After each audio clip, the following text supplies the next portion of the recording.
তার যদি আমরা একত্র করি তাহলে ওই লাইটটা জ্বলবে।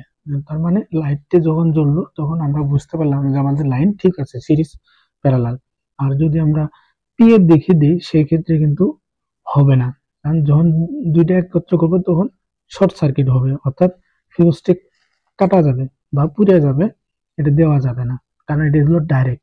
সিরিজ আর প্যারালাল যেটা আছে সেটা হলো ডাইরেক্ট। সেই ক্ষেত্রে আমরা একটা হোল্ডার নিয়ে দেখবো লাইট জ্বালাইয়ে ডাইরেক্ট জ্বলে কিনা, সিরিজ জ্বলে কিনা, বা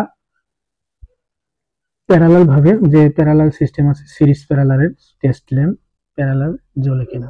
হোল্ডার দুইটা টার্মিনাল আমরা কানেকশন করে দেখব, যে সকেট, যে আমরা সকেটে যে প্লাগটি ব্যবহার করার জন্য যে প্লাগটি নিয়েছি 2 পিন প্লাগ, সেই প্লাগটা আমরা কানেকশন করে দেখব। তারপর আমি প্লাগটি সকেটে লাগিয়ে নিলাম, আর দেখব আমরা একটা লাইটটাও খুলে নিলাম, লাইটটা খুললাম, খুলে আমরা যে হোল্ডারটি আছে সেটা দেখব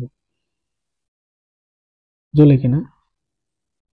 যদি আমরা সুইচে চাপ দিই তাহলে অবশ্যই হ্যাঁ লাইটটি জ্বলছে, তার মানে আমাদের সিরিজ প্যারালাল দুটাই একই সুইচের মাধ্যমে কিন্তু হয়ে গেল।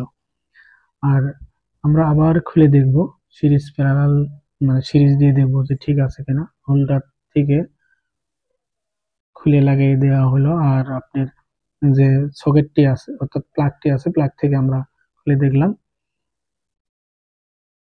আর এই যে এখানে নিয়েছি গ্লোগান, গ্লোগানটা আমরা কানেকশন দিয়ে দেখবো, অর্থাৎ গ্লোগান যেগুলো সিরিজে আমরা জ্বালাইতেছি প্যারালালও জ্বললো, কারণ সিরিজ প্যারালাল আমরা দুইটাই কিন্তু গ্লোগান কিন্তু হিট হওয়া শুরু করলো। এই গ্লোগানের মাধ্যমেও কিন্তু আমরা বুঝতে পারলাম সিরিজ প্যারালাল কিভাবে টেস্ট করা যায়, সেটা কিন্তু আমরা বুঝতে পারলাম। সিরিজ আর প্যারালাল হিট হওয়া শুরু করলো, ওই যে অল্প পরিমাণ যে লাইটটি জ্বলতেছে সিরিজ, ডাইরেক্ট দিলে কিন্তু জ্বলবে না, অর্থাৎ পেয়ে দিকে দিকে জ্বলবে না। আমরা প্লাগটি খুলে আবার দিয়ে দেখবো সিরিজের দিক দিয়ে লাইটে কতটুকু পরিমাণ জ্বলে।